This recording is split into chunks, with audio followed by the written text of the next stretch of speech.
I just want to figure out what I'm going to be this week before we get started. I think I'm a bag of Bernie Bott's beans. Half-eaten Bernie Bott's beans, actually. Bernie Bott's every flavor beans. I'm a half-eaten bag of now I just lost what I was going to say.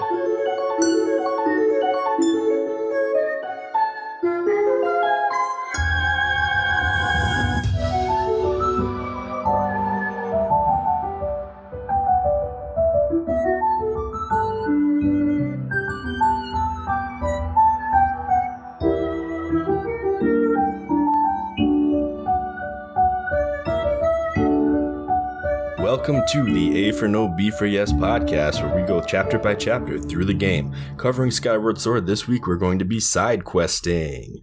I'm your host, Ryan Fonzie, otherwise known as a Lumpy Pumpkin enthusiast, and with me, as always, is yo co-host Anthony D. Tony, and I am a whole entire gratitude crystal.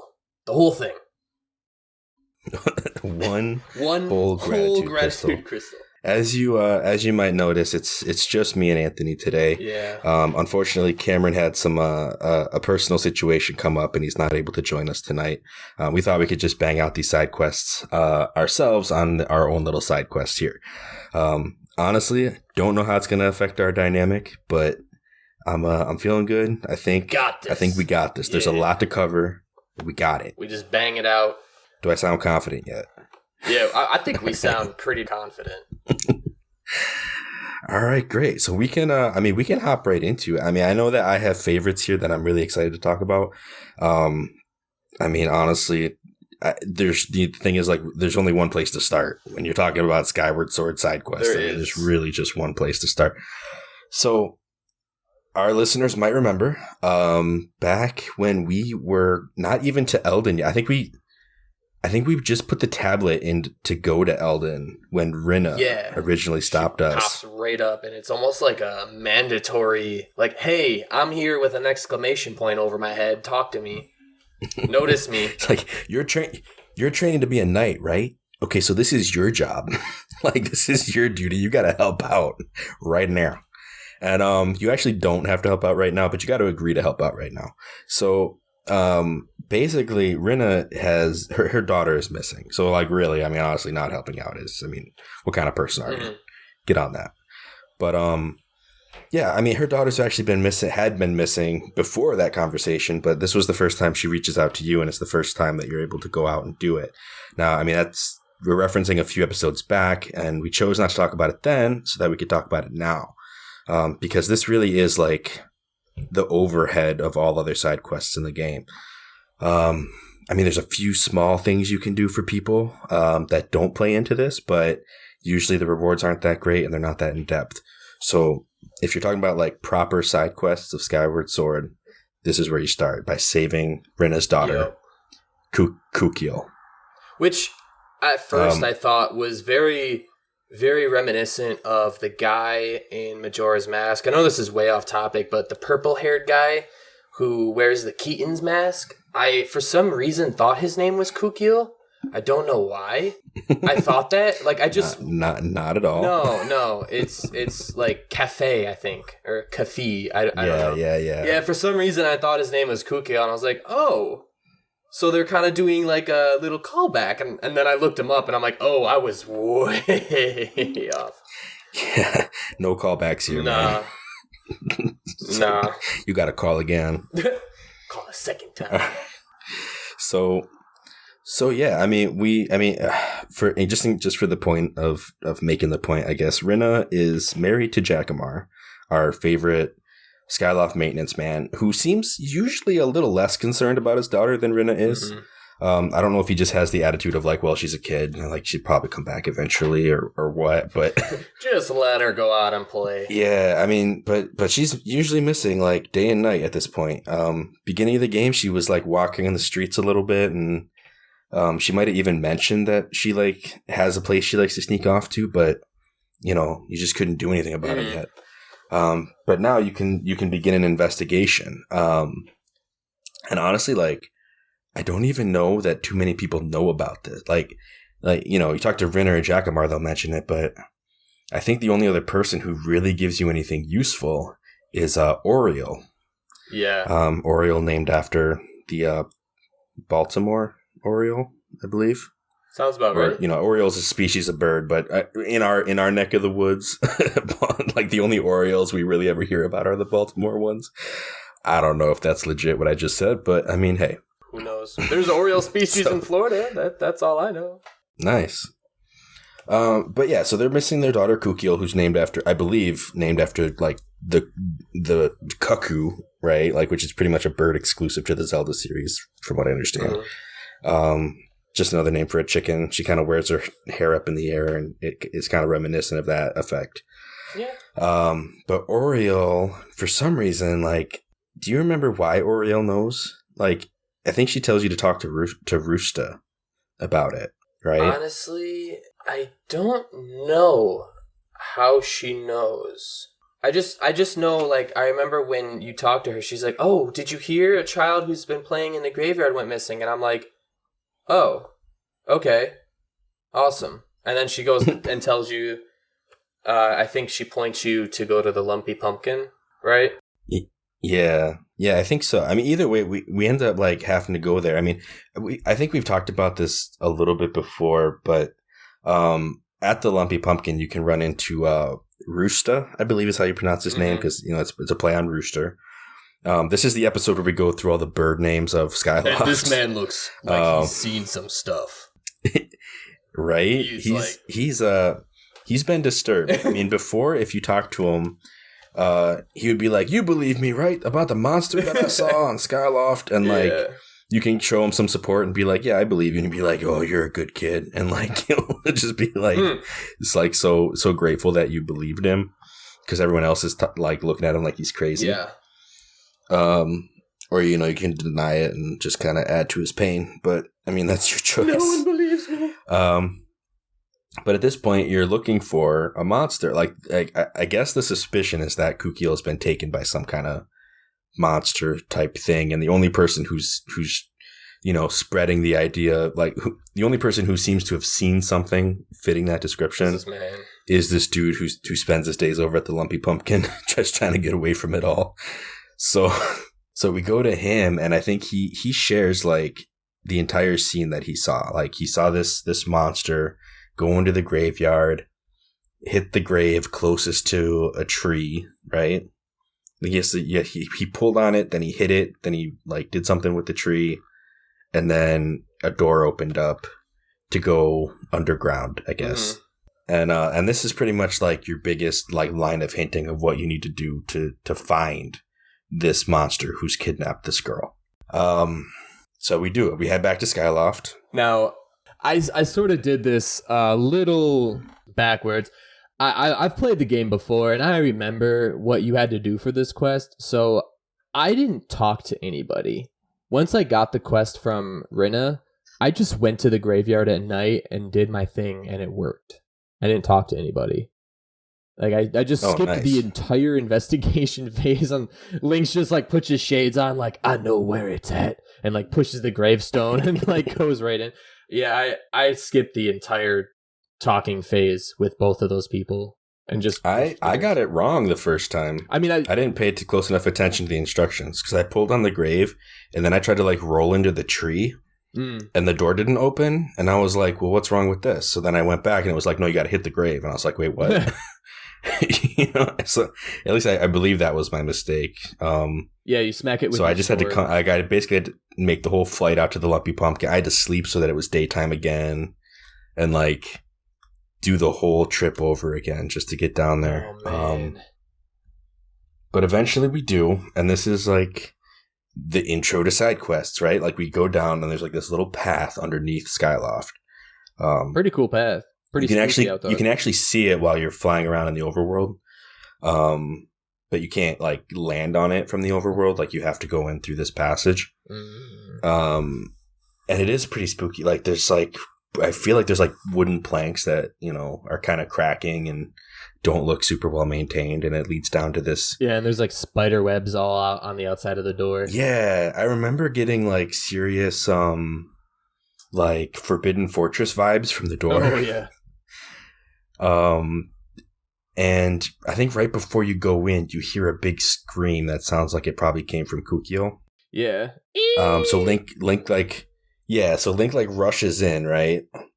And pretty much like draws his sword on this dude, and like he immediately like puts his hands up and he's like, no, don't hurt me, you know, like I don't mean it. Like they were playing a game of see who can scream the loudest.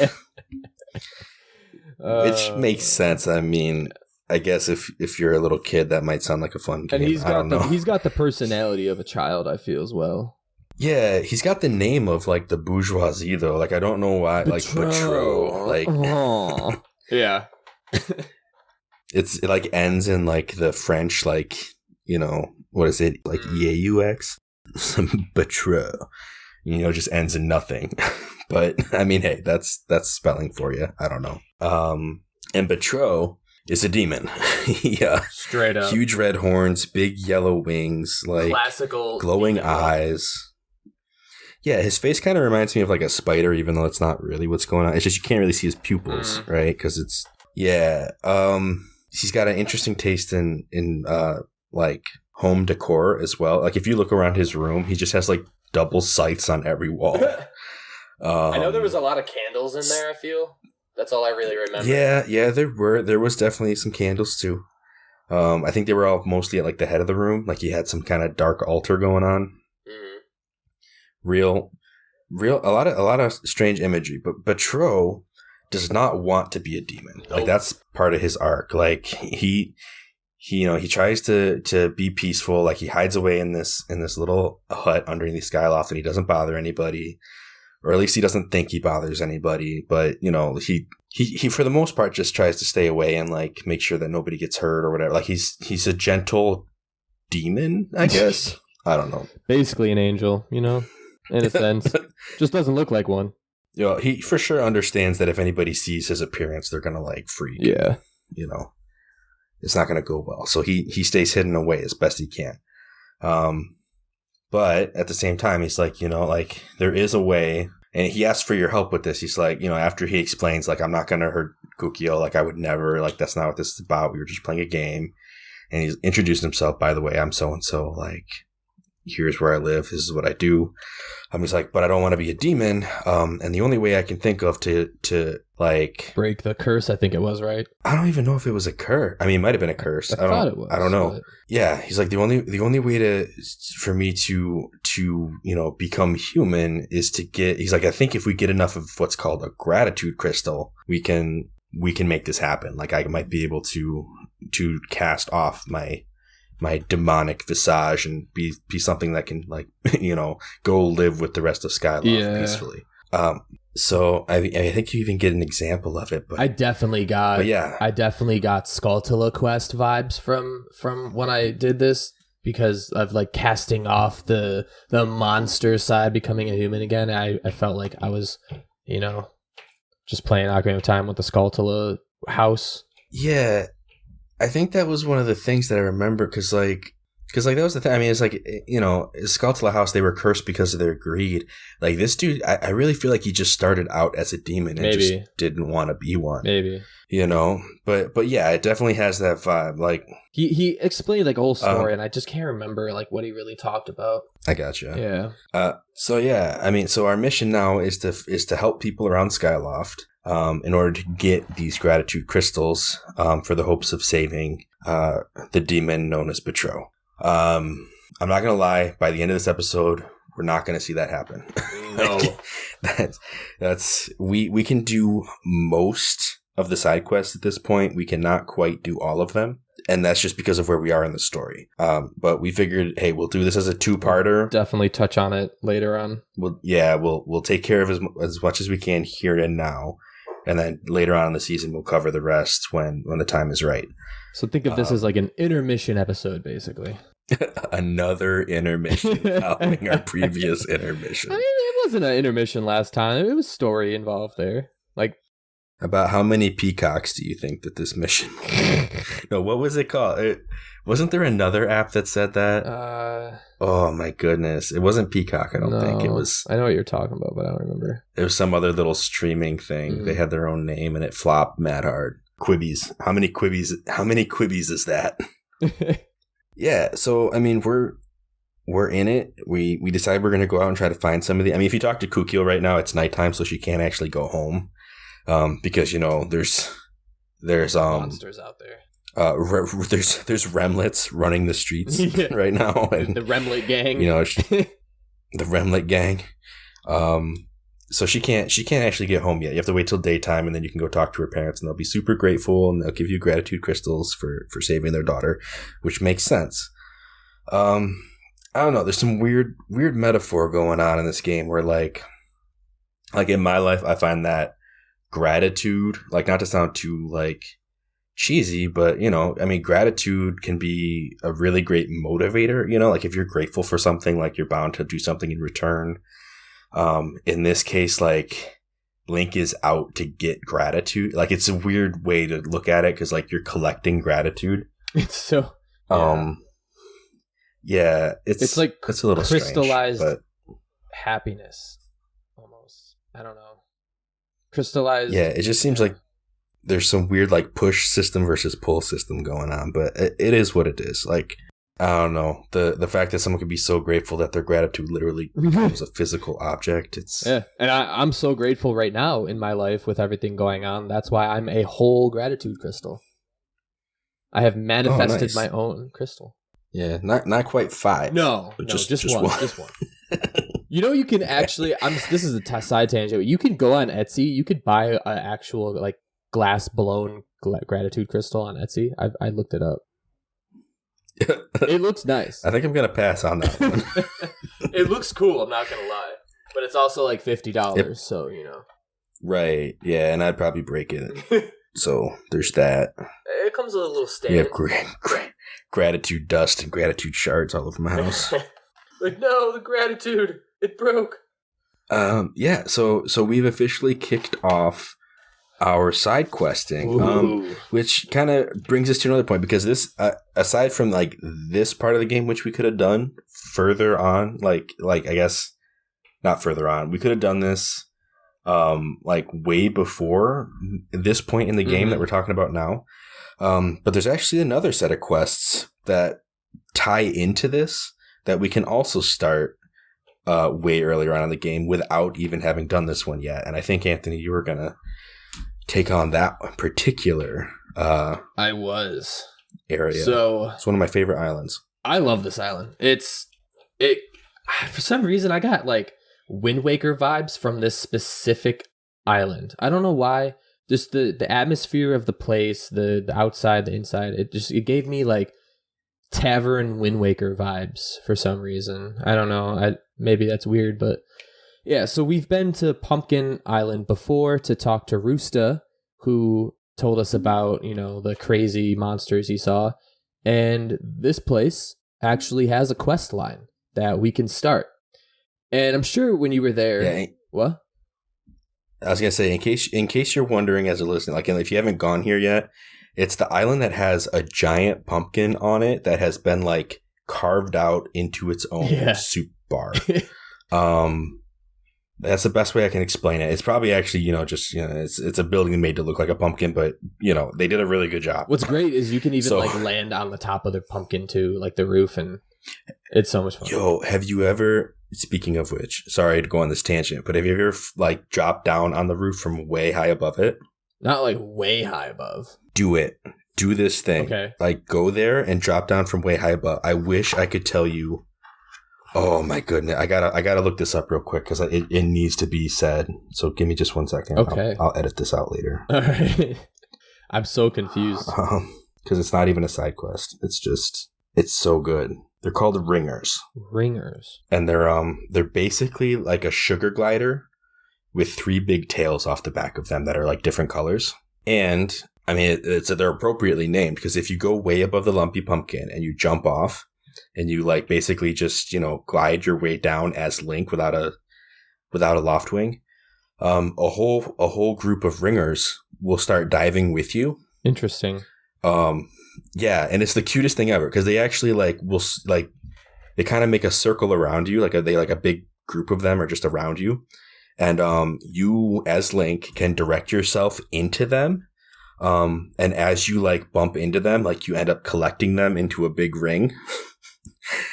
And you can just like grab them all before you land on the pumpkin. I don't even think there's much of a reward for it. Like you might get some rupees for doing it or something, but it's just fun to do. Oh, I just looked them up. They're like and it's just a random Easter egg for interacting with animals in Skylaw. It's just, or not Skylaw, but the Great Sky. Like they're just a random creature that you can only really find above the Lumpy Pumpkin. But it freaked me out. Like I did not expect it at all the first time I did it. It says on the wiki for them that it actually, they are encountered in groups when skydiving from an immense height to any island. Are you serious? I don't know how true that is, considering we've only tested, the only hypothesis is the Lumpy Pumpkin. It might be for all of them. But yeah, they're cute. I'm looking at the page and they got these like 3 little like tails. It's super adorable. Yeah. I've never knew these were in the game ever, so that just blew my mind. Yeah, go hang out with the ringers. They're fun. I definitely will now. Well, yeah, so guys, when you skydive to the Lumpy Pumpkin for the first time to do this quest, start this side quest, do that. Do that. And maybe you'll have gotten lucky by this point in the game like I did, and the chest that's on the roof of the Lumpy Pumpkin is... has you can open it because the sky blocks, the sky goddess cubes. I had triggered that one already. But anyway, so once you get inside, I think one of the first things you notice about this place, aside from all the people scattered throughout the tavern, is there's a heart piece and some rupees on the chandelier. And with any hardcore Zelda player out there, you're like, I need that. How do I get that? You're like, oh, I need that. Yep. And then, of course, being a great Zelda game, as these Nintendo developers are, they put warning signs. Just don't do that. We see the chandelier. Don't run into it. Don't knock the walls. Just please don't do that. It's just so there's like 3 or 4 warning signs out in this place. Like, please. Yeah, there's a bunch of signs up that are like, don't cause a ruckus. Yeah. Like, you even talk to the bartender, I think, for the first time, and he's like, "Hey, be good in here. Don't do anything stupid." Basically, he's just like, the chandelier is our pride and joy. Yeah. So excited about the chandelier. He's like, man, it's like you spent like thousands of rupees on just the chandelier alone. He's like so proud of it. It's like a family heirloom. I don't know. And then, being rebels, never listening to the norm, we do a roll straight into any wall, I believe. I did it towards the top after the stairs because I thought maybe if he didn't see me, he wouldn't be mad. But that is not the case. No matter where you are, everybody knows you did it. You roll into the wall, it comes crashing down, breaks on the table in front of the table everyone's eating at, completely shocks everyone. Why would you do that? Yeah, he gets so mad. And when you talk to people, like everyone says something different at that place. I don't remember necessarily all of the dialogues by them. It's been a while. But each person has their own unique dialogue where they're like, how could you do that? And then you finally talk to the shop owner, and I forgot his name. You might be able to help me out on this. Yeah, that's Pum. Pum. Pumm. Him and his daughter, their names together. It's Pum and Kina, which is like Pumpkina. Pumpkin. Yeah. Yeah. So classy. At least they're not bird names, right? Right. This is one of those situations where they're not bird names. All their customers have bird names, though.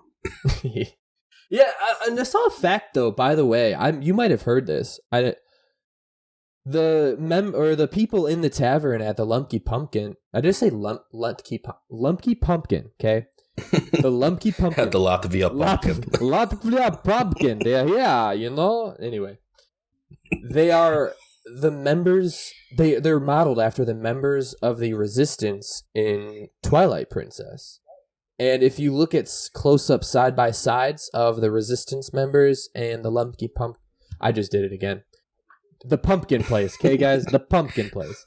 They look very similar. Eerily similar. So I feel like they just were like, you know what? Them Twilight Princess dudes and gals, just put them in there. Just plop them in. There's no... That's kind of a cool reference. I didn't know that. Yeah, it's not like terribly like identical crossovers because Skyward Sword has a different art style, but it's almost like the same art style as like Twilight Princess Link versus this Link. Like it's that kind of comparison. They have similar outfits, similar hairstyles, that sort of thing. So I thought it was cool. So we talked to Pum, and this man is just, you got to pay for this. And then you're like, I'm poor, I can't. And he's like, well, then we're going to work off your debt. So basically, he gives you a job and tells you, you're going to work this off until I say you're done.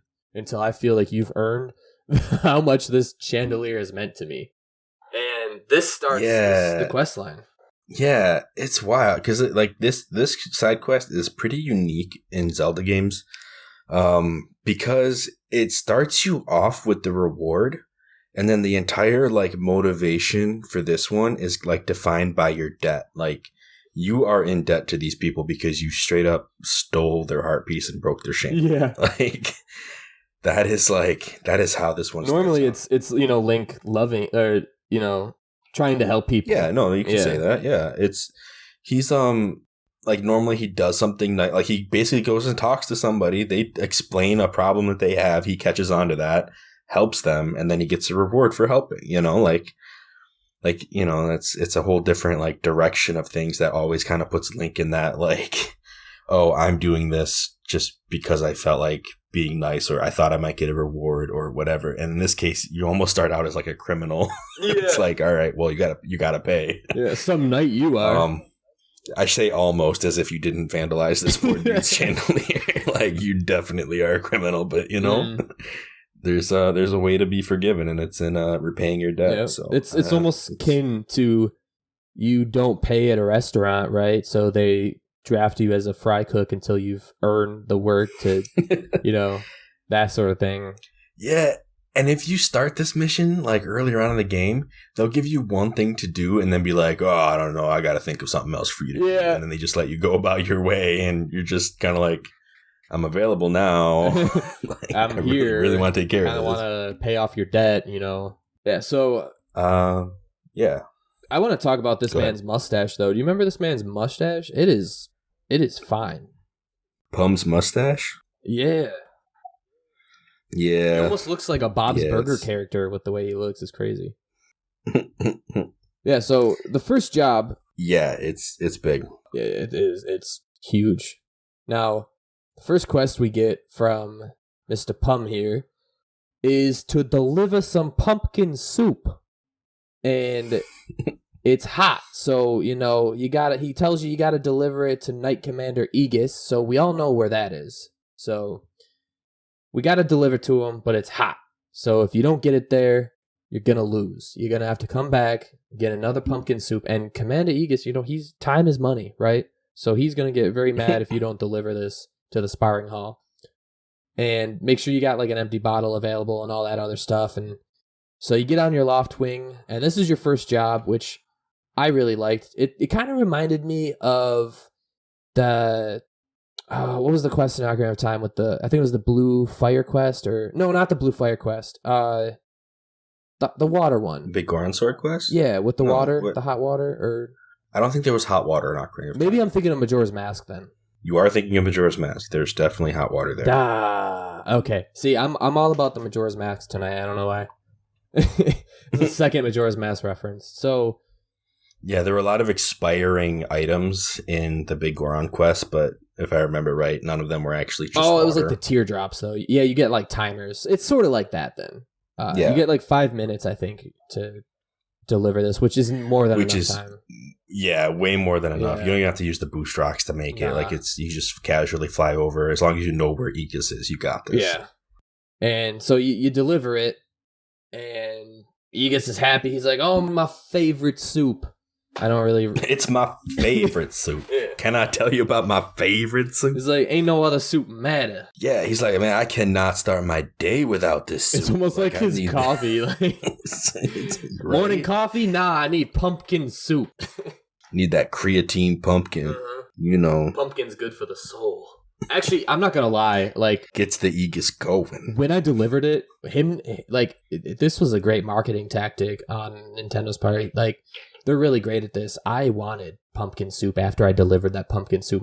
My tummy started to rumble a little bit, and I was like, I really want pumpkin soup right now, and October cannot get here fast enough because I played this mid-September maybe. Like it's been a while since I played this, or even early September. And so I'm like, that's hilarious that I need fall Nintendo marketed pumpkin soup because they don't sell pumpkin soup. No. Like you're not they're marketing pumpkin soup for other businesses. Yeah, they're promoting other businesses, and like now I really want pumpkin soup because the way that Aegis was talking about it was like, I fancy myself some pumpkin soup now. All right, so oh goodness. Yeah, I'm probably this week I will be getting some pumpkin soup somewhere. So next episode, if I remember, I will let you and our viewers know how that was. All right, that's your new side quest in life. Yeah, it's my new side quest before next episode. Everybody needs a side Good quest. Deal. So this next quest, because we're not done paying the debt. He's like, all right, you did that. Once you get back to the Lumpky pumpkin, I just said it again. Lumpky pumpkin. The Lumpsky pumpkin. I can't stop. It's a tongue twister, man.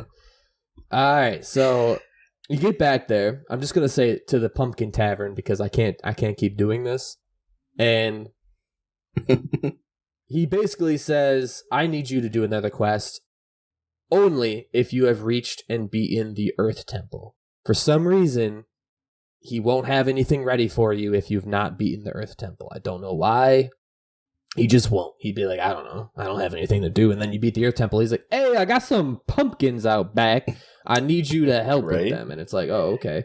The pumpkins were there the entire time, right? Like they were there before you beat the Earth Temple. And they're there after. And he only... But they weren't ripe yet, bro. They weren't ripe. Exactly. So yeah, he tells you he wants you to bring, I think it's like, what, 4 or 5, a stack of 4 or 5 into the shed. And he's like, my daughter Kina will help you with the directions and all of that. So yeah, I don't even know if he gives you all the details. He just like, go talk to Kina. She has something for you. I was like, okay. All right. It doesn't matter though. I mean, Kina's great because her hairstyle is pumpkin. Yeah, it's she just like has pumpkin hair. She's really on theme. I mean, Pum kind of has a pumpkin bun on the back of his head. Like he's got a pumpkin man bun. Kina's whole head is just like pumpkin shaped. It's fantastic. She's actually kind of like the Melon of this game because she's, the farm girl. I got that vibe. But, I definitely got that vibe. But yeah, similar personality as well. Let me throw something at you. Let me hit something right at you right now. This is crazy. This is a crazy concept. First ever been told on anywhere, but Pum, this is totally me. I may just be seeing things, but I think Pum looks like an actual like mixed character design of Igor and Talon. You talking about Ingo? Ingo and Talon? What did I say? Who's Igor? You said Igor. Did I say Igor? like Dr. Frankenstein's assistant. Yeah. I was like, where is he going with this? Like, I thought you were going to say Mario and Luigi, and then you busted out the Igor, and I was like, excuse me? Since when does Igor have a man bun and a mustache? Like, what are you doing? Yeah, those two. Not Igor. Okay, great. This is our Halloween episode, y'all. Welcome to the Lumpy Pumpkin. We got Igors. Hey, it's actually great that we're doing the Lumpy Pumpkin. Oh my! I can't. All right. So yeah, look at a picture, guys, of Pum, and then tell me how you feel about that, because I feel like it's a pretty. Aside from the man bun he's got, it kind of looks like both of them. But anyway. Back to what we were talking about with Kina and her pumpkin head and the side quest. This was hard. Yeah. This was... I struggled with this. I'm just going to come straight out with this. It was a test of patience, I'll say, because I actually did it first try this time around. Oh, wow. I don't remember if I did it first try my first time, but this time I kind of knew what I was up against, and I just like tiptoed and shimmied and moved so slow, and it took me like a full... 3 or 4 minutes just to get these pumpkins 10 feet down the hill. Yeah. But I did it. And they didn't fall. And I don't know if I have any good tips other than go slow and alternate your movement pattern. And I don't know, pray. It's going to be a rough one. They don't even, I feel like the explanation that she gives you is just not what you do at all. Like the whole explanation she gives you was not how you needed to do that. Like she did say go slow, but everything else was just no. Yeah, she's like, hey, like if they start tipping one way, move in that direction so they straighten back out. And I'm like, that's really nice, Kina, but what if they make like a half moon shape? Then what? Yeah. Then what do I do? What if it's a crescent moon? Do I have to do a spin? Like, I don't understand. Oh, it was bad. I probably took me about 4 or 5 times. And that's just because like I got so frustrated towards the decline on the stairs or the ramp that I was like, I'm just going. And I actually made it into the shed on my 4th time. And the pumpkins fell in the shed. Like at the entrance to the shed, they fell. And I'm like, ah.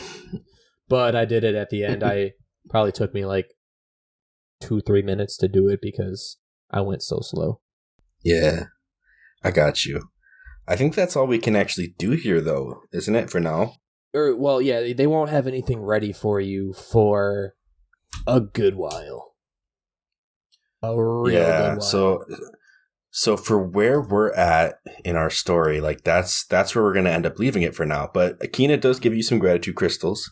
Should have mentioned that. Aegis didn't, because that was actually a quest that you could have done way earlier on.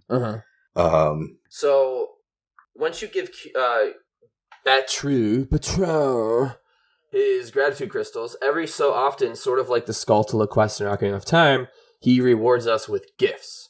And the first gift that we get is a better wallet. It's like every 10, right? Every 10 gratitude crystals is a gift level. I think. At least for the first 40, I know that. I think it's every 10. But I don't know the rank. I don't know what's at what. It's 5, 10, 30, 40, 50, 70, 80. You get the wallet after 5. Oh. So once you talk to the parents, you can go back to Betro and get your medium wallet. And then you get a heart piece, a cursed medal, and a big wallet, which I have no clue what the cursed medal does. The cursed medal. You get a gold rupee at 40. You get a giant's wallet at 50. You get 2 gold rupees at 70. Which, if anyone's wondering, a gold rupee is 300 rupees, so it's pretty good. And then at 80, you get the funnest wallet, which is the Tycoon wallet, which holds 9,000 rupees, not including the additions that you can buy from Beetle. Gotcha. So the cursed medal... Oh, you looked it up? When in your adventure pouch, I just looked it up, causes rupees and hearts to appear with much greater frequency. However, it makes it so you can't use anything else in your pouch. Like you can't use potions, you can't use anything in a bottle. Oh. Like whatever else is in your pouch is null, and it just gives you tons of hearts. I think that's worth it instead. Yeah, it's a trade-off. The only potion I use is the mushroom ones that I keep talking about. Right, which are actually part of the next quest. It's funny you should mention it. Oh. Yeah, so we're going to talk about the missing sister quest, right? So this is a story specifically pertaining to Pero and Oriel. And I think that this quest doesn't happen until after the Linné Reminding Facility. At least I think. I don't know what the actual gate is, but that's when I did it, was after that. Mm-hmm. So basically, Pero, who's named after a sparrow, and it looks nothing like a sparrow because he's actually like the buffest dude on Skyloft short of Aegis. You know, we'll be chilling out by the Oh, I did do this quest. Yeah, he's out by the what do you call it? The flight deck. Yeah. And he's like, man, like my sister went out and, you know, with her Loftwing and she just hasn't come back yet. Normally she's back like pretty quick, but like I feel like something must have happened. He's like, you have any chance? Like, you think you could maybe go look for her, make sure she's okay? And basically, you know, you agree, you fly out, and you just go south from Skyloft if you want to be quick. I don't remember if you can douse for her or what, but if you go south, she's actually like a little bit to the east of Fun Fun Island, on like a random island that doesn't have anything else on it normally. And she's downed with her brown loftwing.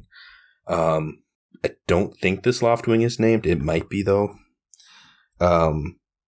But basically, you go down and you talk to her, and she's like, "Oh yeah, my loftwing is injured. Like, we can't get back to Skyloft. We're gonna need some kind of medicine to help out. Like, if you go talk to my brother, like, he should have some medicine for you, that'll help." So you have to go back to Skyloft to go find Pero again, and he will basically say like, "Hey, yeah, like for sure I can give that to you. You just need to have an empty bottle." Which I read wrong the first time and was like, "Oh, he gave me the stuff. All right, I'm good to go." And I went back out and I was like, "Wait, where's my stuff?" It just wasn't there. So I had to go back, like, waste a ferry to get an empty bottle.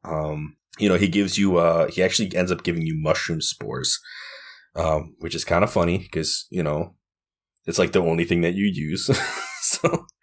so pretty much. Yeah, and like if you didn't know that mushroom spores were a thing, like this would be your hint that, hey, like mushrooms have spores. There might be another way to get them other than getting them from Pero. And you fly them back out to Oriel, who immediately knows what to do and like applies these spores to the bird, and like through the magic of mushroom transformation, like fixes the her loftwing's ailment, I will say. And so they're able to make it back. I think you get gratitude crystals from her and from her brother. So you get a pretty good chunk for what is essentially just like a little back and forth. Like to get from the actual Skyloft to this island, it's not a far trip.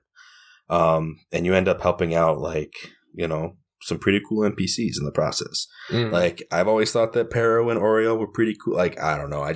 I think their character models are pretty cool. Like it's funny. Like if you talk to Oriel like earlier on in the game, she'll tell you like that one day like she aspires to play the role of the goddess in the wing ceremony. So I don't know, just a little bit of character building. Like they're just like the Skyloftian people. Like when they're not in the middle of this particular quest, like they don't really have a shop that they're running. They don't have like some weird other like theme about them. Like they are the two people who are known for being good with loftwings, and so like that's their role. Like they're around to kind of give you the example of like what a Skyloftian citizen is like. So yeah, that's the story of the missing sister. It's not a long side quest. It really is like a short one. But I like helping them out because I like the characters. So yeah, I sort of stumbled into this one just kind of randomly. I wasn't looking for it. I just found Pero and like got the quest. Like found out, oh, she's missing, and yeah. So I was like, oh, okay, yeah, sure, I'll do that. Yeah, and I've totally forgot that I even did that quest, and then I realized now I'm like, oh wait, yeah, no, missing sister. Yep, did it. It was a cool quest. I liked it. It definitely kind of makes you feel like you're more invested in Skyloft. Yeah, after completing it, it's pretty good. Yeah, I mean that was my turn. I mean, I know that we were gonna go into kind of like the mini games next. Yeah. Okay. So there is an island that is far off into the... I don't know if there's a compass navigational direction to where this island is. It's like way far out. I think on the, if I'm not mistaken, Faror portal side. No, sorry. I think it's on the Elden side. Where the red portal is way off into the distance. It's off to the north. Way out to the north. Yeah. And you definitely will know once you're flying upon this island that there's definitely something about this island. It's like a giant like tower type thing, right? Mm-hmm. Yeah, it's like a big ring almost, and it has a bunch of plants sticking out the top of it. Mm-hmm. Kind of looks like your mom's succulent vase. Anyway, oh man, a whole vase. Actually, I'm really sad because all my succulents died recently, and I'm real sad. Oh man, I'm so sorry. I didn't mean to touch on a nerve there. That's my bad. I need to get some more succulents, man. Anyway, so Yeah, you already know once you're flying near this island that you can tell from a distance there's definitely something about it. And then we get in there and we see there's just tons and tons of bamboo trees, and there's like a fence, and everything revolves around bamboo here. There's actually a bamboo plant in the middle sticking up. I think there's actually a few sticking up, and it's like all bambooed out. And there's one man in there, which... I'm not going to lie. This guy. I don't remember this man's name, but this guy it's Peter. Is crazy. Peter.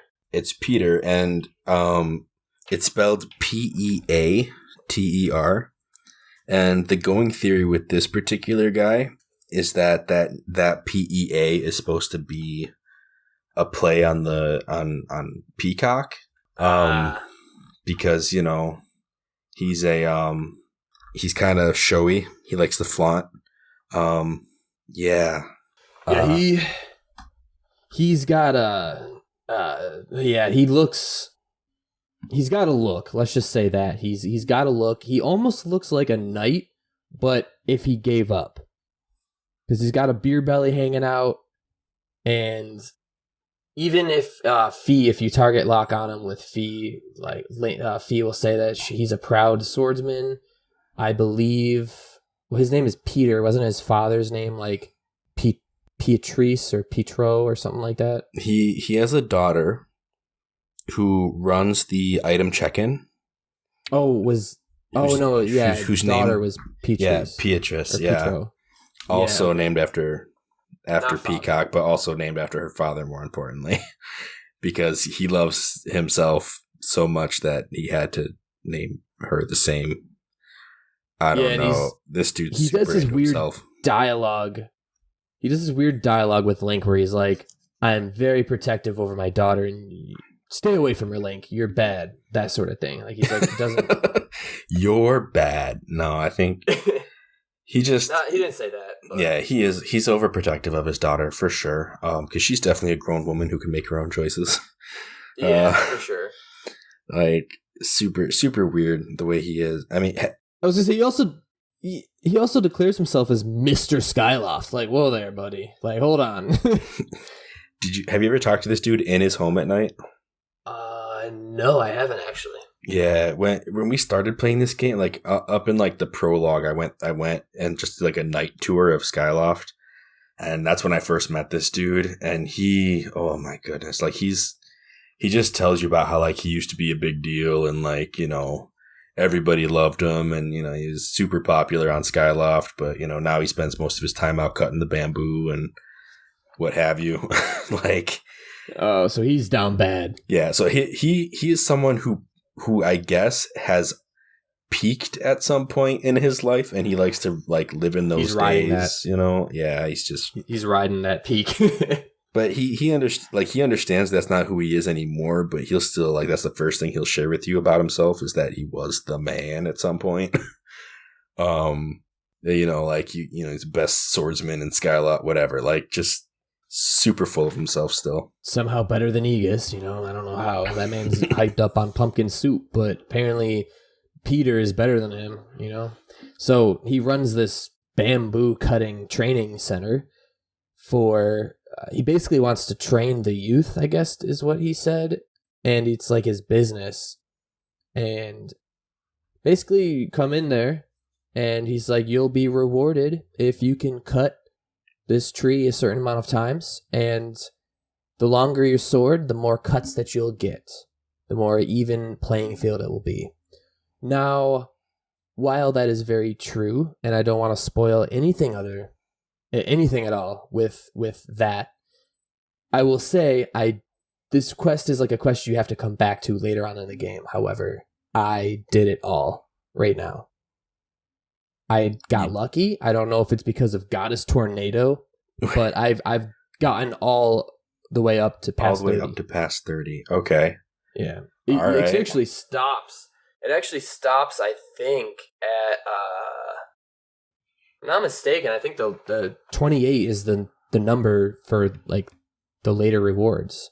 But yeah, I got like over 30 a couple times. It was crazy. I once I hit 20 and got that one, because that was like the first threshold. And he was like, "Oh yeah, my personal record is like 28, but you might want to come back with a longer sword to make that happen." Because 20 wasn't easy to hit for me. So once I hit that, I was like, "All right, I'll wait till we have a longer sword and we can come back."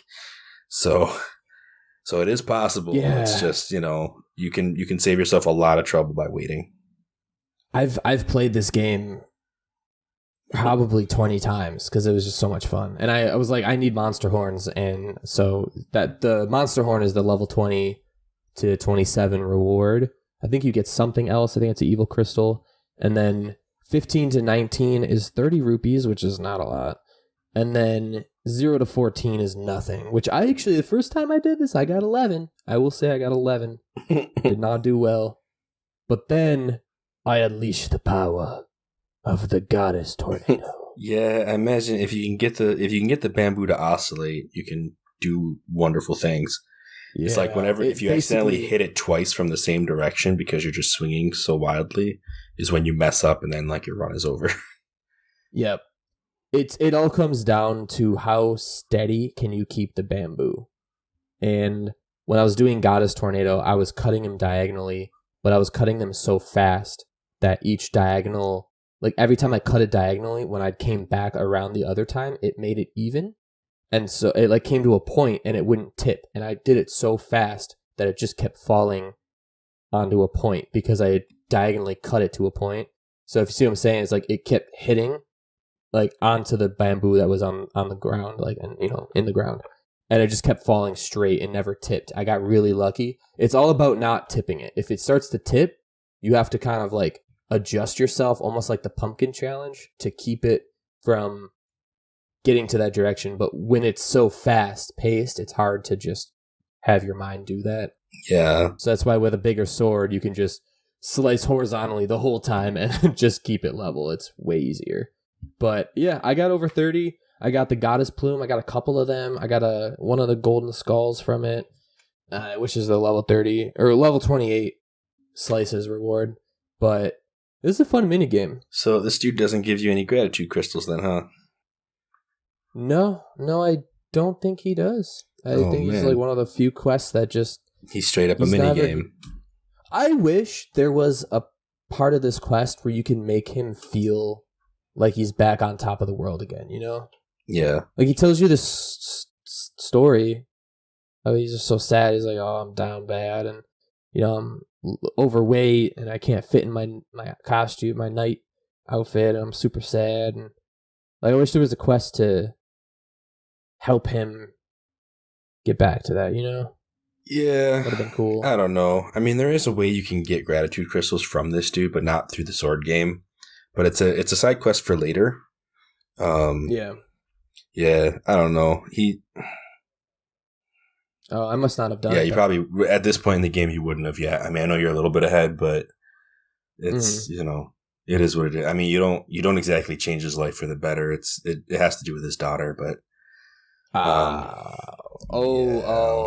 Okay. I know what quest that is then. Yeah. So that's that. I mean, there's another mini game out in these clouds too. There is. Yeah, and it's a good one. I mean, I like it. I don't know how, but I did really well on it. But right now it's broken because we haven't fixed it yet. So, do you want to cover this one as well? Or you want me to jump in here and just? It's up. I can cover it for a bit because again, I didn't finish the quest. I don't think it's real. No, quick. I did actually. Oh wait, no, I did finish the quest. I'm sorry, I never played the mini game actually. So if you want to talk about the mini game, you can do that. I haven't played the mini game yet, but yeah. So this one is on Farore's side. So you'll go to the green portal side, and you should be able to see this from as far away as possible. It is a bright and colorful island with there's no way you can't notice this thing in the sky, or if you haven't already noticed it before. And you land on it. And again, I don't know the name of the dude, so you're gonna have to help me here. The name of the dude. Hold on, I can figure this out.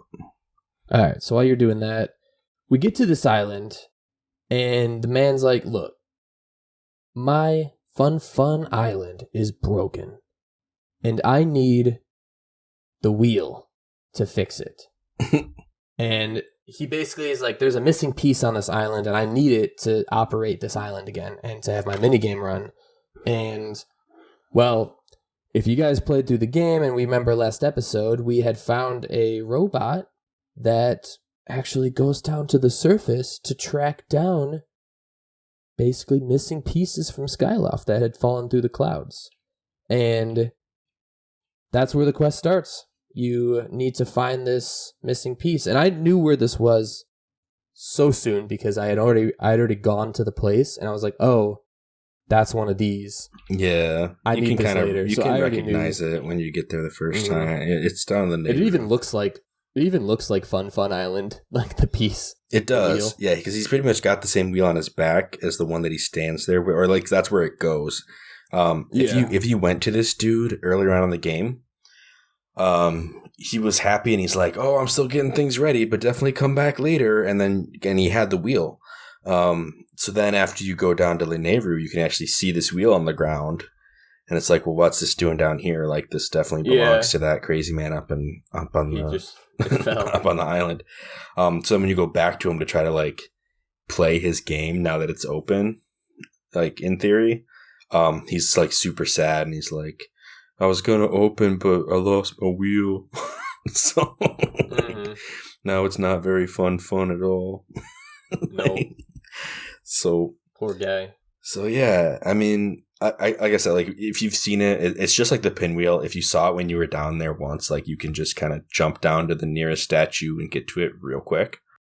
Yeah, it's like you go to the actual Lenevru Desert entrance statue, and then you just kind of hit the time shift stone, head to the right, you follow like a cliffside, and it's like right off onto that cliffside. Yeah, it's not super far at all.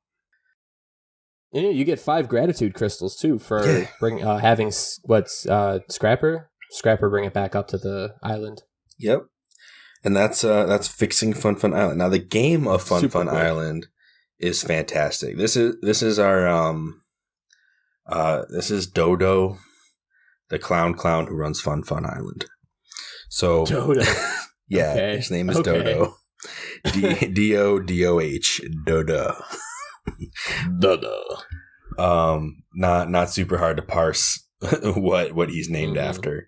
And I love this guy's character because he really is just here to have fun. He's got his wheel, he's got his trumpet. The trumpet is my favorite thing in the world. Oh my goodness, this dude and his bugle, man. It's hilarious. Like, he really likes his bugle. Yeah, the timing and the way he plays it is always so perfect. Especially when you're in this minigame. So how this works is he puts you in a cannon in the middle of the island. That's, mostly pretty much safe, and fires you like pretty much about as high as you can dive from. And it's just a big diving mini game. Like, like when you're Link, you can kind of angle yourself around like you're a sugar glider, kind of like those ringers, right? Yeah. And so this is a mini game entirely based on that mechanic. He launches you into the sky, and as you're falling, there will be rings in different positions that you have to get through. You don't have to, but if you do, they're a multiplier. Each one like goes up to the next level. So the first one, goes up to ×2, next one ×3, so on and so forth. I think there's 5 rings to get through. So I mean, insert 5th day of Christmas joke here. And while you're doing that, there's also balloons that are not so fun to hit. Because if you hit a balloon, you lose your multiplier. Yeah. So it's basically goes like ring, balloons, ring, balloons, ring, balloons, so on until you get to the bottom. So avoid the balloons, go through the rings. And at the bottom is a big spinning wheel. Like the wheel that makes up the whole island is just in a constant state of motion now. And you'll see like a bunch of different colors that correspond to the number of rupees you'll get should you land on that spot. So the best one is a silver spot that is 100 rupees, but you can get a multiplier by 5 and end up with 500 rupees if you hit this. Yeah, so big payday on that one. Only problem is to either side of the 100 mark, is some like blacked out spaces that you just get nothing. So you pay money to play the game, and you can just like bankrupt your way at the end if you don't hit it right. Which is like every Zelda mini game in a sense. Yeah, but if you do hit it, if you get that 500 rupees, I actually think because you get a perfect score, like if you, I don't even know if you have to hit all the rings. It might just be the first time you hit the 100, but I believe he gives you a heart piece as well. Ooh. Yeah, you get a special reward for having like beat his game, basically. I'll have to do that then. I did it on the second try, which again, like I don't know if that was just instinct because I played the game before. Like the first time I went in, I hit like I don't know, like I literally hit like a one space trying to hit the 100. And I ended up like 5 rupees after like getting all the multipliers, and I was so mad. And then from your I was gonna say, from your explanation, it kind of sounds like one of those like jackpot games at Dave & Buster's where the light goes around in a circle and you gotta like slam the button and like get it right on that jackpot, or else the 2 numbers next to it are like measly. Yeah, it's very much like that. It's almost like Wheel of Fortune, right? Like the jackpot's always between a couple of bankrupts. Like that's just how that goes. So the trick that I used that worked for me was to actually aim at like the blue space that was leading the jackpot space. And then at the very last minute to like glide Link towards the jackpot, and like he'll skip over the bankrupt because it's spinning and land on the jackpot. I don't know. I couldn't tell you the timing in podcast form. You'd have to watch it, but it's, that's what ended up getting for like that was the thought that I went into on my second jump when I got it. So I don't know if that helps. I guess the real tip is play to your tendencies. Like if you aim for the jackpot, watch what you actually land on and how many spaces away it is, and then aim for that many spaces ahead of the jackpot, and that's how you'll get it. That makes sense. But but the best part about this though, this whole game, aside from winning 500 rupees at once, because that makes you feel like a billionaire, it's even faster than Thrill Digger. Like it's stupid. If you know how to do it well, you can just that's what I was gonna ask. I was gonna say, now tell me which one is your favorite, the Minesweeper Thrill Digger or Fun Fun? I have more fun with Thrill Digger. Okay. Fun Island is faster and also fun. So if I really didn't want to spend a lot of time and just wanted to get some rupees, I would probably go for Fun. But if I wanted to relax and get a lot of rupees, I would go for Thrill Digger. Okay. It's just a more enjoyable experience, but it's not always great if you're on a schedule. So I think you gotta think more in Thrill Digger versus Fun Island, where it's more of a active... Yeah, it's like working under pressure at Fun. Whereas Thrill Digger, it's like, it's a slow burn. Yeah.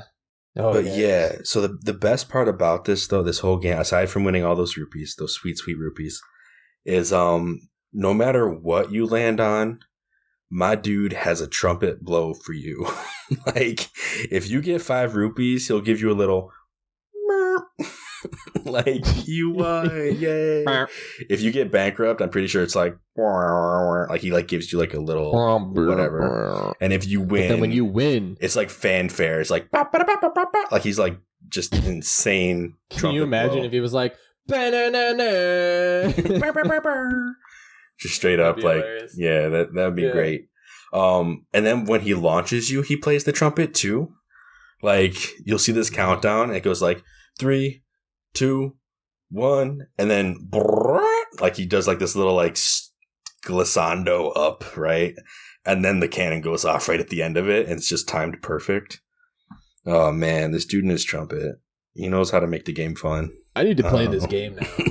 Yeah, it's funny because like you'd be like, oh, you won 5, like it's not, hopefully you do better next time because you paid money to get in, so like he knows that like you're clearly not having fun, but he still plays the trumpet like with a little like squeak, and it's, I don't know, like to me it's like a pity play. It's so good. Like I don't know, it cracks me up every time, even if I lose. But Yeah, that's Fun Island, and it is. It lives up to its name. Want to go have fun next time I play Zelda? For sure. I think we're coming close to the end of this, though. There's one more major side quest, right? Two. What else you got? Wasn't Pipit ones? Yeah, the Pipit, the Legend of Pipit. Here we go. Yeah, the Legend of Pipit. I know we picked out Pipit as one of our favorite dudes from like their first episode on Skyloft. The Gigo, yeah. You just look at him and you're like, look at this man has confidence. Yeah, it's like the second Link. Like they put Link's brother in the game. They just didn't tell you, like, because he's the first person, like the first person you see that's in a Skyloft Knight's outfit. And you're like, wait a minute, like because you start out the game, you're not in one, and he is, and you're like, why is he wearing Link's clothes? Yeah, like what's going on here? You've always started a Zelda game either in Link's traditional clothing or you get Link's traditional clothing very early on, but you've never just seen someone else wearing that. Yeah. And yeah, so Pipit is last year's graduate. Like he is the person who won the wing ceremony the year before Link. And so he kind of like walks around like a prefect in a sense. You know, like he's like actually during the day he's kind of like a hall monitor at the Skyloft Academy. And at night he actually has a patrol because he's a knight in training. He doesn't fly at night yet. Like even when you pass the wing ceremony, that doesn't give you permission to fly at night. You actually have to graduate completely to do that, I'm pretty sure. But you do get more responsibilities, such as, you know, being out of the academy at night and being able to, you know, do some other nightly duties.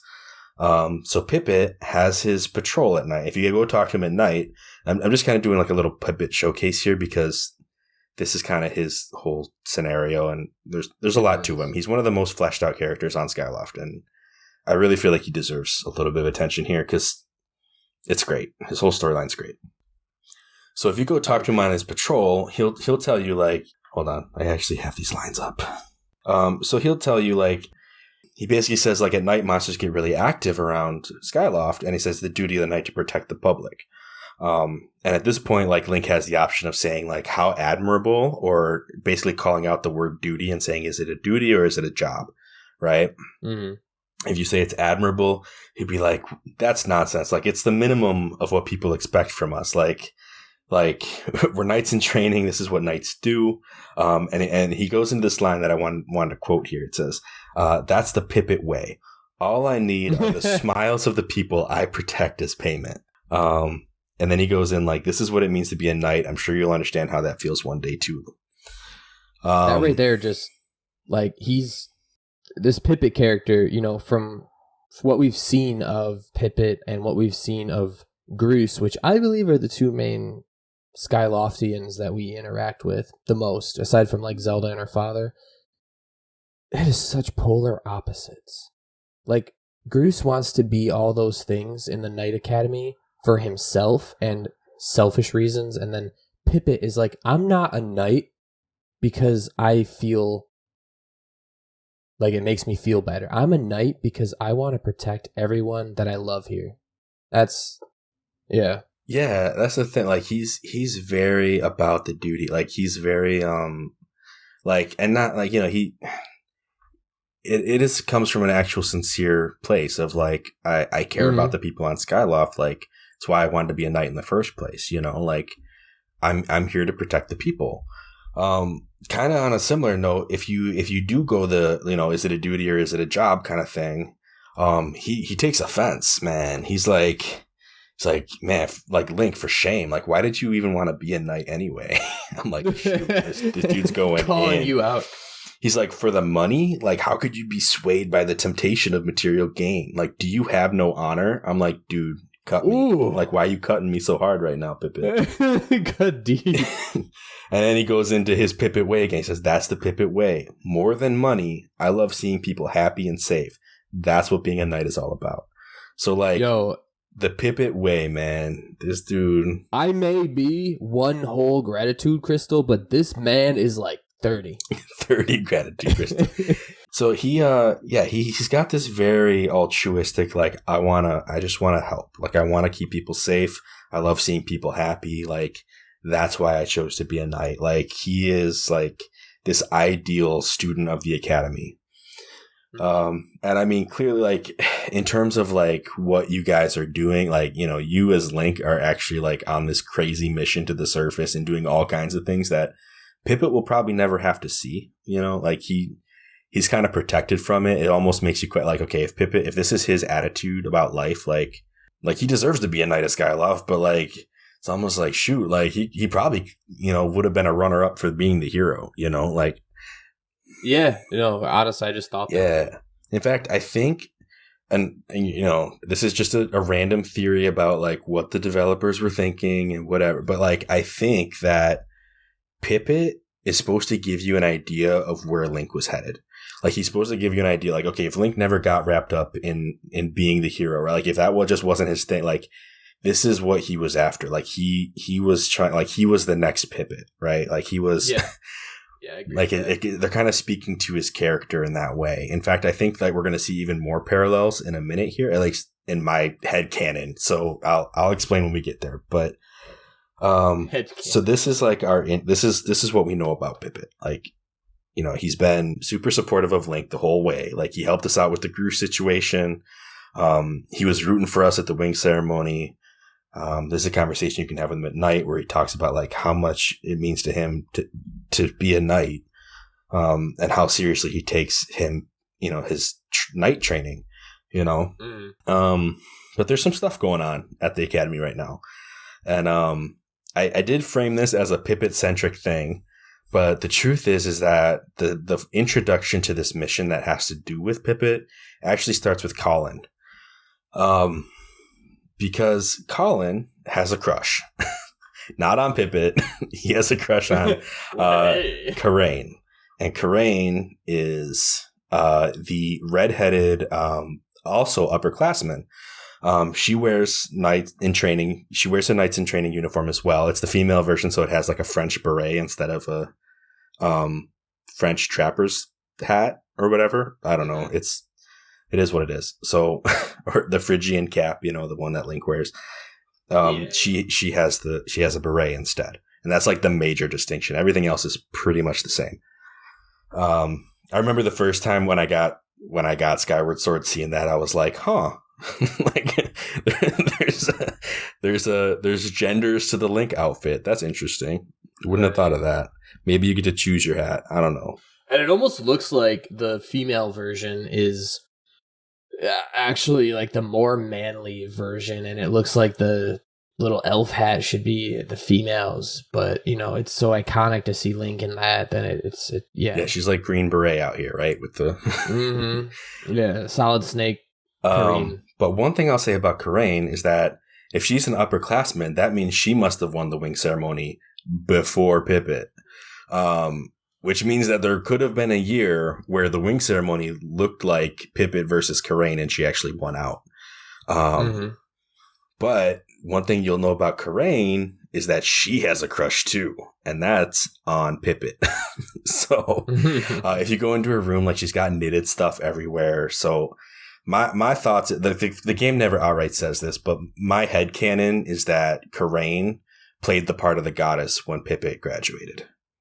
Like, I think that they were, I think that they've always kind of been at least friends. And I imagine that Pippet is like the clueless one of this situation, kind of like Link is like the clueless one between him and Zelda. Yeah. So that's my take on them. Like, I actually feel like they've kind of been in that situation before. The game just doesn't show you that, I think. And then that's why I'm like, you know, if Zelda wasn't the vessel, or, you know, what do you call it? The spirit maiden. If Link wasn't the hero, like, this would have been their story instead as they went through the academy. It would have been the Pippet and Karain story. So why do I say all that? Go back, rewind. We have Colin. Colin has a crush. Colin has all kinds of things going on, man. Like, Colin at night is taking over Groose's room at this point. Like, he was concerned about Groose until Groose left, and now he's like, hey, I'm not afraid of Groose. This is my room now. Like, basically he's going to take over that. Also, and that I think might have sparked the confidence in him to write a love letter to Karain. It very well could have. He's kind of seen himself as taking over Groos's spot, I guess. I don't know. He doesn't really fit the bill, but he's a little bit underhanded in some of his dealings. But he's too afraid to actually hand this letter to Karain himself. If you go find Karain, I believe she's actually in the study. Like there's like a classroom area, and from the beginning of the game, you could see on the whiteboard like there was a Colin and Karain like message on the board. It's literally all it said was like Colin and Karain. I think it was like half erased or something like that. That Colin clearly wrote up there, the weirdo that he is. So, so he writes this love letter, and he's like, I don't feel like I can give it to her, but Link, you're pretty good with the ladies. I can't believe I just said that, but do you think that you could deliver this letter to this person? And at first he doesn't even tell you who it is, and he's like, okay, I'll tell you, it's Karain. Like, can you give it to her? And Link is faced with a choice, and I totally framed this wrong. I buried the lead a little bit, so I apologize to the listener. We can go back. So this is kind of like the inciting point of our choice. But if we rewind on Colin a little bit, and kind of go back to a whole different issue. A whole different. I know it's like levels upon levels upon levels. Like we were talking about Pippet when we started this. Can you believe that? Anyway, at the Knights Academy, Henya. I know I shouldn't frame it. I shouldn't come in at like this. Like this is mad disrespectful. But Henya, like when you were when we were chasing Fee for the first time, Henya specifically mentioned that she locks the doors, like the downstairs door to the Knights Academy at night, to keep from strange apparitions from appearing. Like you wouldn't want any weird apparitions coming into the school. And it's super ironic because, Fee comes in to, lead Link away. And also, later on in the game, a ghost appears in the bathroom. You can actually hear it moaning at this point in the game. Like after you've done the Lenneru mining facility, this ghost appears. Oh. Yes. And it's exactly what you think it is. It's just like the hand from Majora's Mask that comes out of the toilet. Yeah. I guess I love it. I think that happens in another Zelda game too, even before that.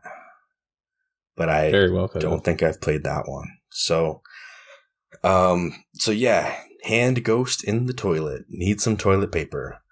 Like always. It's like this reoccurring joke in the Zelda games. Yeah. And it's great. These ghosts, man, they just, they need that toilet paper. I don't know. I blame the people who are stocking toilet paper in the bathrooms. Why is it always empty? Yeah. In Majora's Mask, right? There was an option to give Kafei's like letter to Anju, or I remember it's the other way around. But like pretty much, there were some very important documents that you could have handed to that toilet to use as toilet paper. But of course, in that game, there's a 3-day timer, and you can like reverse time and like kind of undoes it a little bit. Like you get another opportunity to make things right. This game, there's no such thing. This game, the choice you make is the choice you make. So when Colin, like Link, knowing that there is a ghost hand in the bathroom, is given this love letter from Colin, literally feet away from the door. And like you actually, there's a part in this conversation where he gets the love letter and he kind of looks over at the door, and Colin's like, "What are you thinking, Link? Like, don't you dare give my love letter to whatever's in that bathroom." Yeah. Like he knows about it. Which is why this quest is actually called the Haunted Restroom Quest, right? Like it's like the Haunted Bathroom or something like that. Like that's the title it's given. And it's funny because you can totally neglect that, or you can just do that. Major turning point here. And this is where we as the player kind of get this choice to choose what to do with this love letter. And depending on what you do really drastically affects the outcome for like at least 3 NPCs, one of which is Colin, one of which is Pippet, and one of which is Karain. So yeah, I'll start with the haunted restroom side because this is like quicker and quite honestly, I think it's the worst of the two options. It's the one I did the first time I played the game. Because I didn't realize what would happen if I actually delivered the letter. But in my head, I was like, Colin is not a good fit for Karain. I want Pippet. I want Pippet I'm like, and Karain to be together. Yeah, I was like, their life goals do not match up. Like, I didn't even know about Karain's crush on Pippet. I didn't know anything about it. I was just like, whatever. Like, I'm like, I just know that this love letter is not going to Karain because that is not right. Like, I thought there was going to be a different opportunity between Karain and Pippet.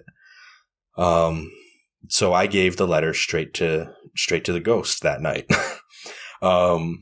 Ghost is super grateful, gives you the 5 gratitude crystals. It's like, thank you, sir. Oh, thank you so much. Also, let me read this. Oh, snap.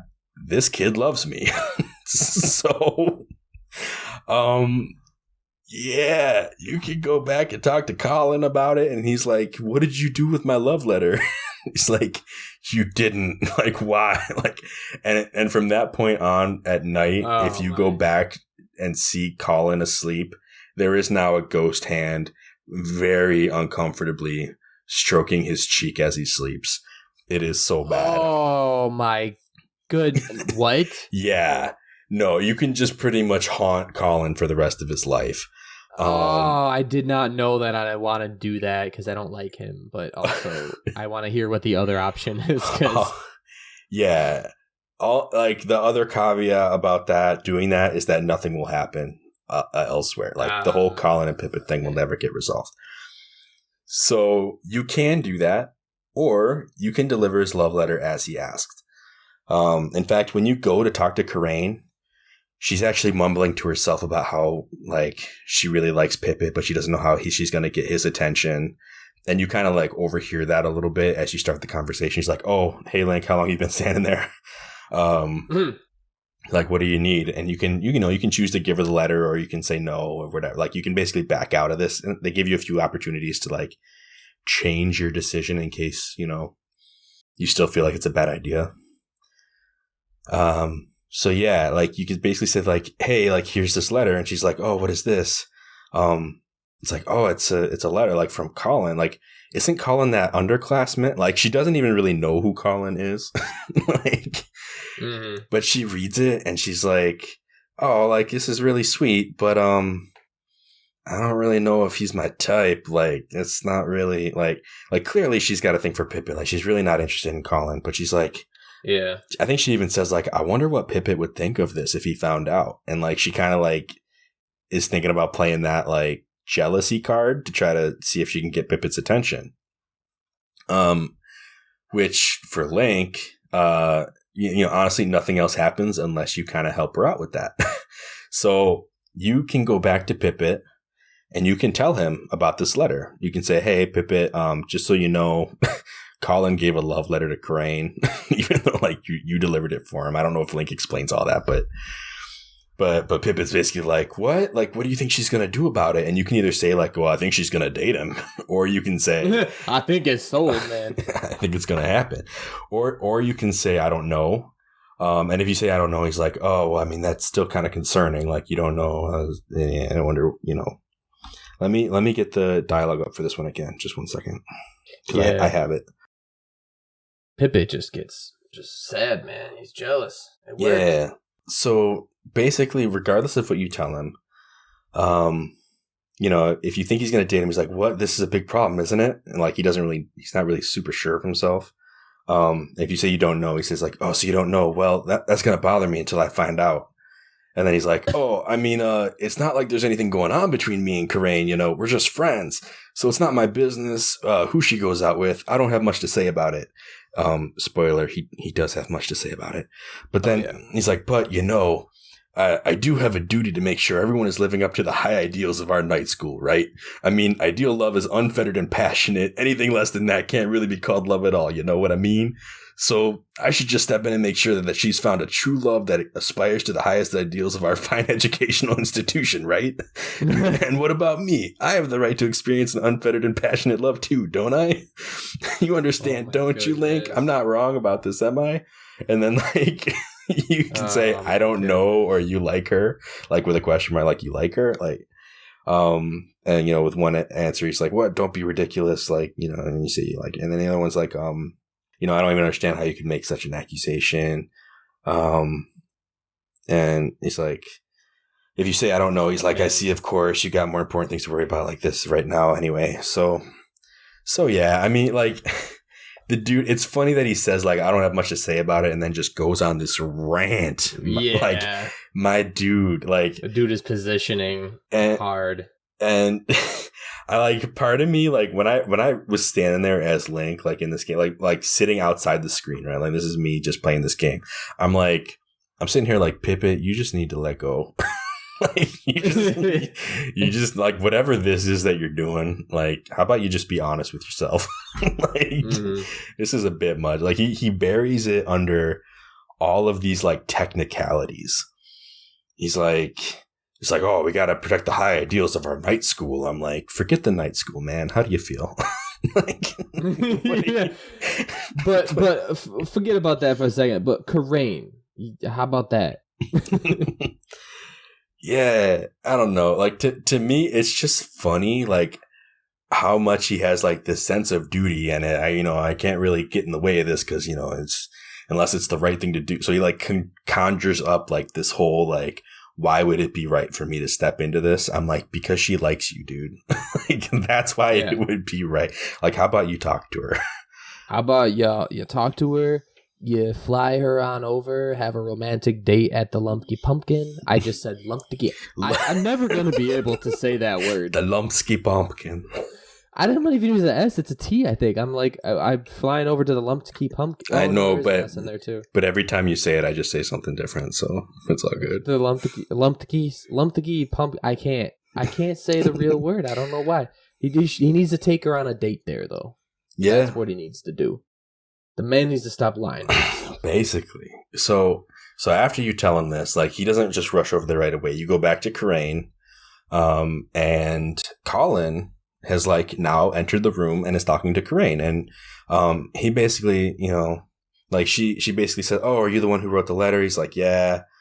And she's like, "Oh, it was a really sweet letter," and he's just awkward about the whole thing.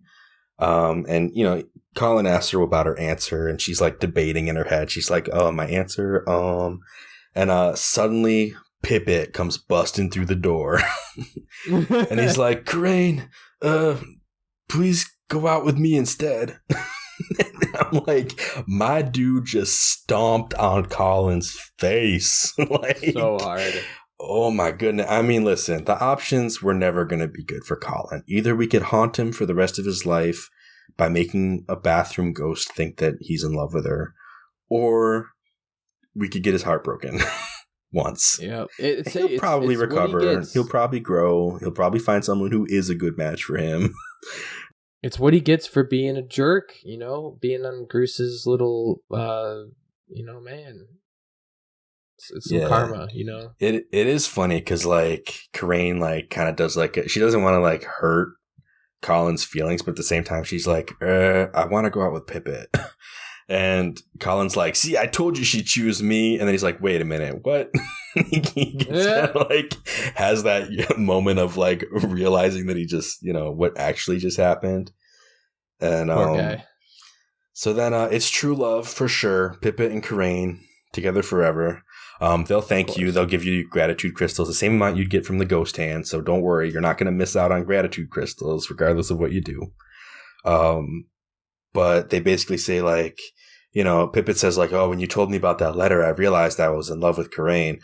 And like, Karain's just grateful that you kind of like helped them find this relationship. Mm-hmm. So Link's a professional matchmaker.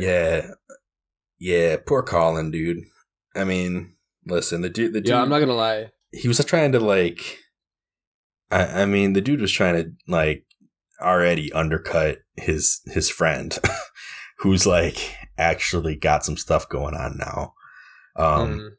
And like, I really just think he did not have a sober estimate of himself. My dude aimed pretty high. Gotta give him that. You expositioning these names in this story, every time you say Colin or Karain or Pippet or Rooster or Henya. I'm just like, just trying not to get the bird names. It's like so bad. There's so many bird names. I felt a little sort of reprieve when it was Pum and Kina. Like, yes, not birds. they are all birds. This whole episode, man, it's been a lot of bird names. Yeah. So all is right in the world of Pippet, except not really. Because Pippet's mom, man, Pippet's mom, which is another bird name. Yep, Malara.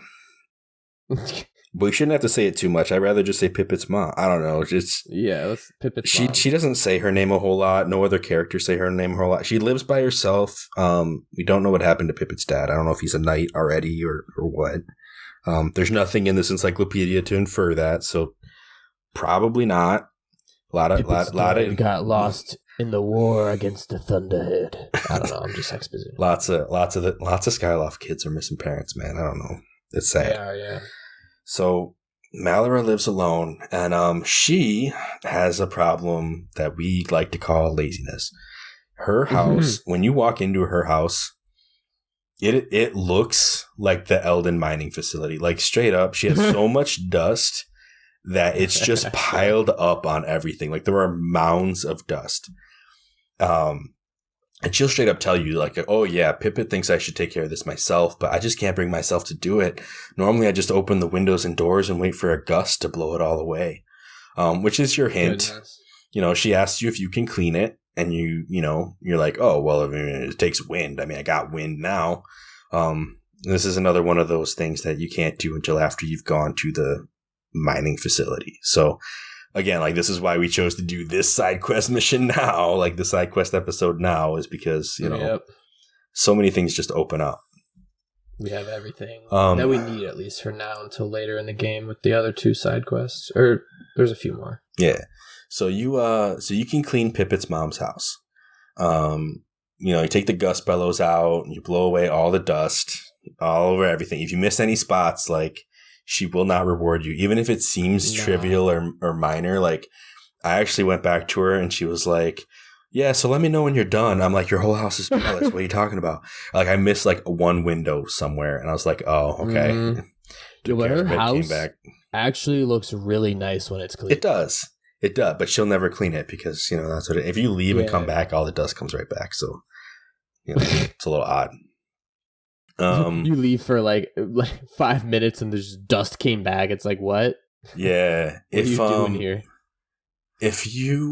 While you're cleaning, if you accidentally hit Pippet's mom with the gust bellows, she'll make like this pleasant sigh and just kind of like take in the breeze as if she was like standing on the seashore or something. Like, she closed her eyes, she's like, and just like, I did not do that to her. Gets winded. It's just, I don't know.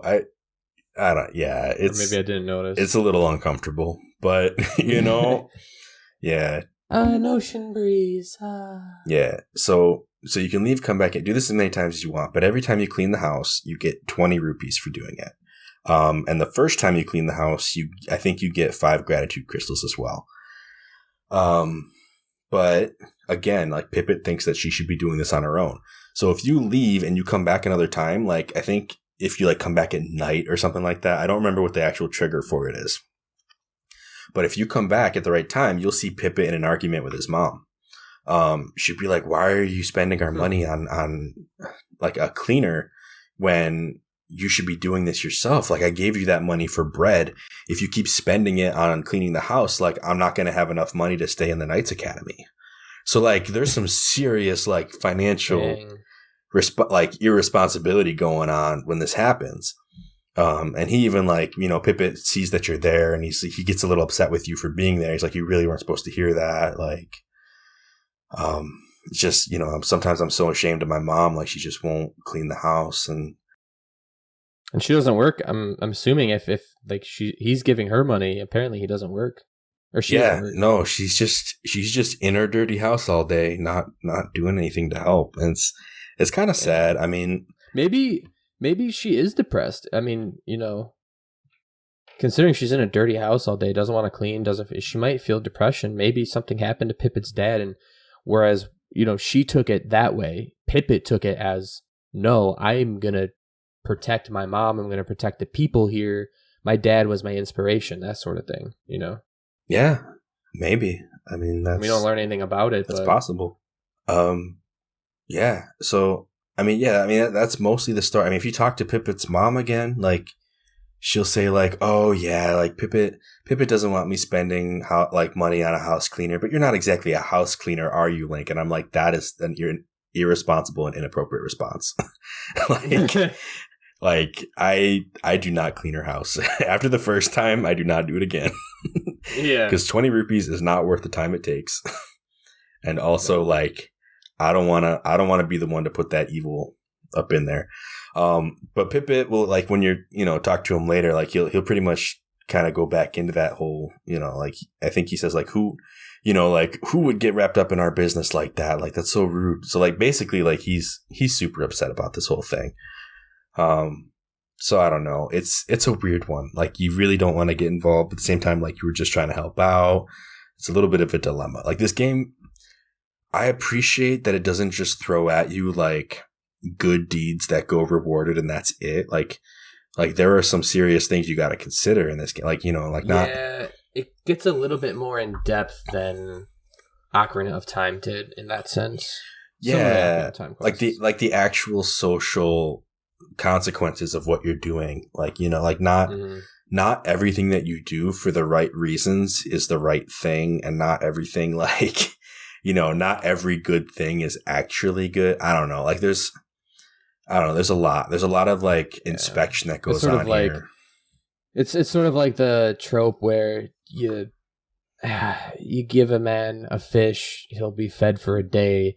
You teach him how to fish, he'll be fed for a lifetime. It's like you clean for her, and what are you teaching her, right? She's just going to try to rely on someone else again to clean. She's not actually doing it herself.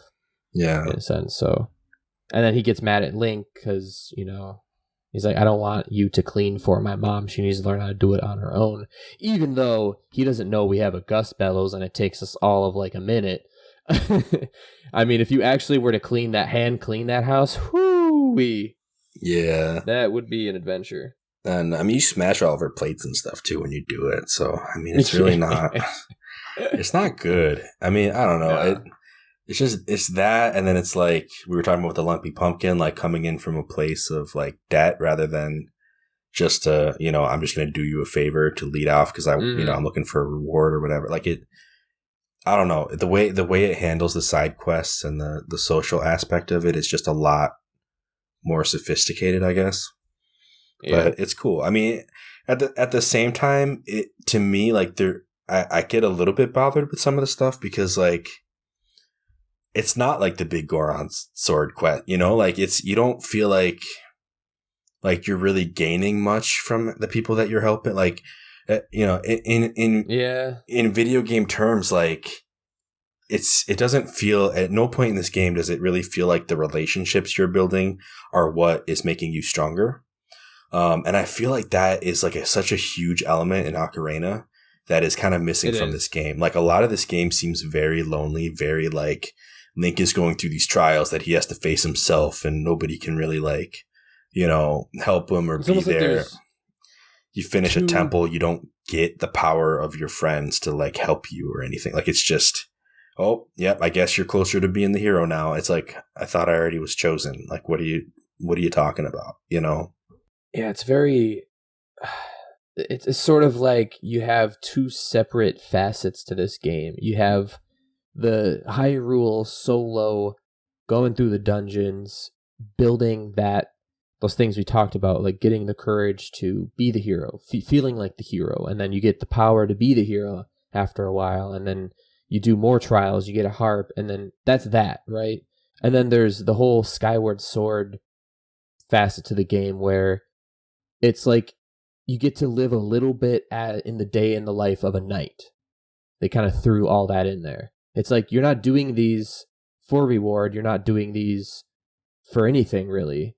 It's just the day in the life of a knight, basically.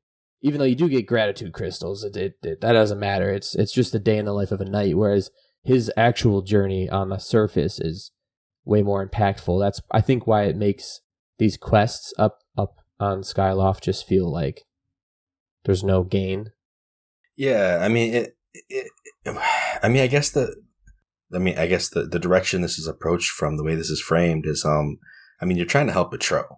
Like, if you're just looking for side quests, like, to help Betrow, then the whole game, like, talking to people and doing things around Skyloft and the islands becomes we are trying to help a demon who doesn't want to be a demon anymore become human so they can live with the humans. It's weird.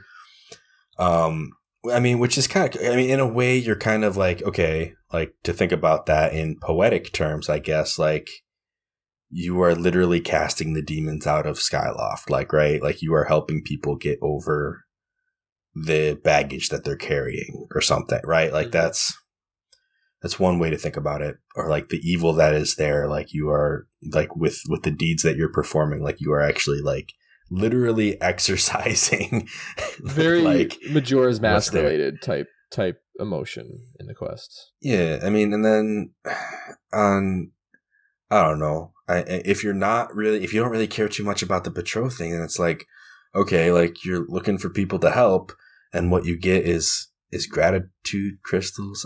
It's like gratitude becomes the whole thing. Like, if it's not about getting rid of the evil, it's about collecting the gratitude. And it's kind of, I think overall the message that you get from those two, if you combine them, is like being motivated by gratitude, living a life of gratitude, like, is a pretty solid strategy for, like, I don't know, like, it's kind of like a way to improve your own thinking. Like, I don't know, you can almost look at it as like Link being the hero and having this journey, which is completely separate from Skyloft. Like, in a way, getting these gratitude crystals and vanquishing the evil that you mentioned on Skyloft kind of maybe helps his mind into being more powerful, like feeling this gratitude, knowing that there's people on Skyloft that he can protect. It's almost got like the hero syndrome, like, say with Naruto, my friends make me stronger, right? So he's got all these people on the surface who he's helped, and like through helping them, his heart is bigger now. And now when he's actually trying to vanquish the evil on the surface, he's able to do it more efficiently. I don't know where that's where I was trying to go with it, but made sense in my mind. I feel like I understand what you're saying. I just don't know if that metaphor is built as strongly as like Ocarina did it. Because that was like the whole story in that game, Because you quite literally, like, your friends became the saviors. And they literally, like, gave you their power. Like, that was the whole idea, And with this one, it's like, I just feel like it's way more focused on gratitude. Like, the whole message is gratitude. Like, be grateful. Like, live a life of gratitude. It will keep you from living a life of like this deprived life. Like, this... Like, get out the demons, live a life of gratitude. I don't know. Girahim never touched a gratitude crystal in his life. He's never seen one. If he saw a gratitude crystal, it'd probably burn him, right? If he touched it, I don't know. It'd either burn him or maybe enlighten him. It could go either way. Can you imagine, like, oh yeah, like I collected these all for Betrow, but I had a better idea, and you just like shove them, throw them on Girahim. He just burns into a puddle of melted goo. And Impa's like, well, I didn't foresee this happening. Great job, Link. You took that in a whole different direction. I was gonna say he became human. Like, he just tossed all the gratitude crystals on Girahim, and he's like, yes, I'm Gerard. Thank you for getting rid of the demon. Yeah. Nah, I took that in a different direction. We exorcised Girahim and killed him. I really like the idea of Girahim just being Gerard, who's been demonized. I don't know why. Oh, that's great. So yeah, I think that covers everything, though. Yeah, so if listeners, if you've gotten this far, I want to thank you for listening to this intermission episode, and I grant you 5 gratitude crystals from my heart. Yeah, absolutely. Five for me too. That's 10 gratitude crystals. Go get yourself something nice from Petro. You know what? I'm sure if Cameron was here, he would also want to give you guys 5 gratitude crystals. That's 15 gratitude crystals, y'all. So yeah, that's been our episode of A for No, B for Yes. Appreciate you all listening, being here with us through these journeys. If you want to help us out, share us with a friend, maybe give us a review, helps us just reach more people, so they can hear about our crazy adventures through these games, and our wild takes. But yeah, definitely send us an email, send us a message on any of our social medias. Links will be in the description. But otherwise, y'all have a good few weeks, and we will catch you on the next episode. Yeah. Peace out, everybody.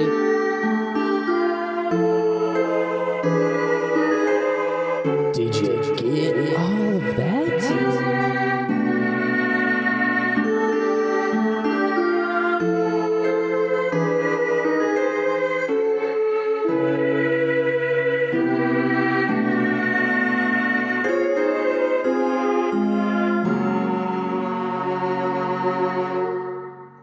Wait, let me make sure my levels are good. Blah, blah, blah. This is my talking voice for the podcast. I just wanted to see if it can pick up all my levels. Yeah, it looks like we're good.